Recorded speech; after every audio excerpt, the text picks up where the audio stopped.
And ahead of today's meeting with Dunfermline, they hadn't even scored in the first half of any of their 16 SPL games to date.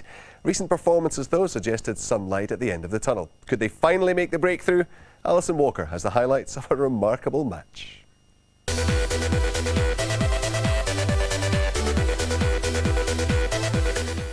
The flag was at half-mast and a minute's silence observed at Tannadice for Dundee United legend Peter Mackay, who died this week. At the start of the game, Dunfermline lost their captain Ian Ferguson, and it was to get worse as United opened the scoring with just 6 minutes gone. Sean O'Connor took advantage of slackness in the Dunfermline defence to drill the ball past Rutenbeck. It was his first goal for the club. Justin Skinner failed to clear in the Dunfermline defence, and the United youngster quick to react to give his side the lead. And they extended that advantage just before half-time. A well-worked move as Craig Easton rose to head home Neil Heaney's cross. 2-0 for United, Easton and the fans delighted, but the midfielder was later booked for his celebrations. Neil Heaney had come on for the injured O'Connor, and his cross was perfectly placed for Easton. It was looking good for the home side, especially after Dunfermline's Youssef Rossi was ordered off following a second booking.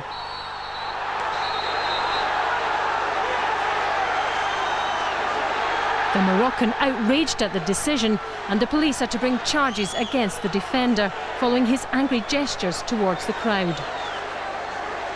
Dunfermline then down to 10 men for the second half. Despite the conditions, they battled back, and the cause was helped when Craig Easton was also red-carded.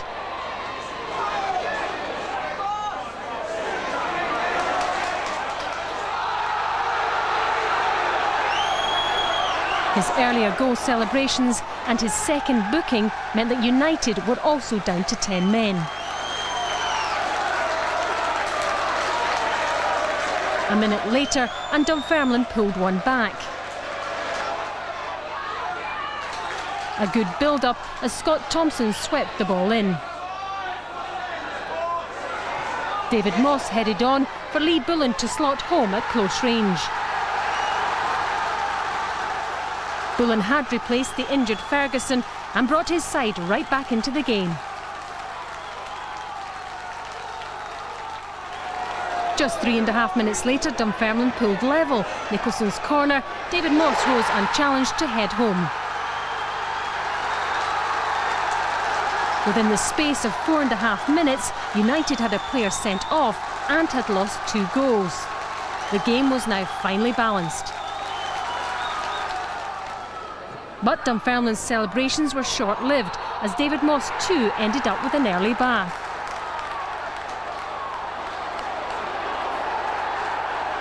Moss was judged to have handled the ball in the box with just 4 minutes remaining. All the pressure was on Charlie Miller. His nerve held to give United their first home win in almost a year, and ending a run of 21 games without victory. At last, some good news for the home support. Oh, it's a tremendous relief, I must admit. I was beginning to wonder whether it was ever going to come.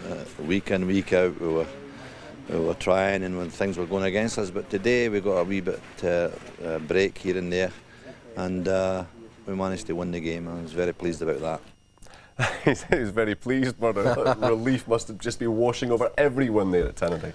Quite incredible when he's saying it. He was wondering when it was ever going to happen, and I bet you after 2-0 he thought, well, this is the day, back to 2 each, and then it must be panic again. But great result for them, and it might just be the start of the season for Dundee United. Nick, have you ever known a run like that, been involved in a team that has sufferred 21 games without a win? I don't think I do. Maybe in professional sports in America and that, but never in football, no. I mean, it's remarkable, but actually they showed a fair bit of dig and character to come back. Having got the 2-0 advantage, having had that wiped away, you might have felt they would crumble yet again. Yeah, and even saying that the week before we played them, I thought they were a little bit unlucky not to get anything from our game because they showed spirit and fight. But obviously, being up 2-0, coming back down to 2-2, it must have been just horror for them. And then finally getting that sort of late penalty must have just been the biggest relief for all the boys there. Let's just take a look at the penalty, Murdo. I mean, we've watched the replays time after time after time. It would appear there is a handball. Yeah, here. well, you watch it, David Moss is jumping here, but he's got up with both arms at first here. So I wonder if he's using that just for a spring to get into there. It's very unfortunate he's hit his hand. But you just look at the reaction of all the United players round about. They've claimed for the penalty kick, and David Moss wasn't arguing, so that tells you he knew himself that he's handled the ball.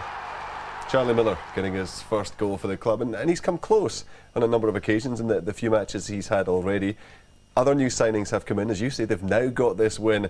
I guess that the big one for them now is against Kilmarnock on Tuesday night. Well, it's a start for them now. The Kilmarnock game's a tough one. Kilmarnock can play well home and away, but you feel now Charlie Miller getting a goal there, he's got a lift, but the fans will have a wee belief now that he's in the team, they'll start winning games. And it also stops everyone continually saying, well, that's 9 defeats in a row, it's 21 games without a win. They haven't won at home since last December. Well, they're on a great run now. I've just thought they've ruined all my stats for right. next week. But they're on a good run, 1 out of 1. So that's where Alex Smith will be starting with on Monday morning. We're on 1-1. Celtic's lead is now 7 points. Hibernian look to be heading to victory courtesy of John O'Neill's early goal at Paisley. But Steve McGarry struck in injury time to grab St Mirren a hard-earned point. Hearts are up to 5th and St Johnstone 6th after the victories we've just watched. Motherwell moved a point closer to Dundee as a result of an amazing game at Pittodrie. Stavrum and Townsley swapped goals before a Lee McCulloch double had well in the driving seat. But Aberdeen's French striker Alex De Rocco scored twice late on to give the Dons a share of the spoils.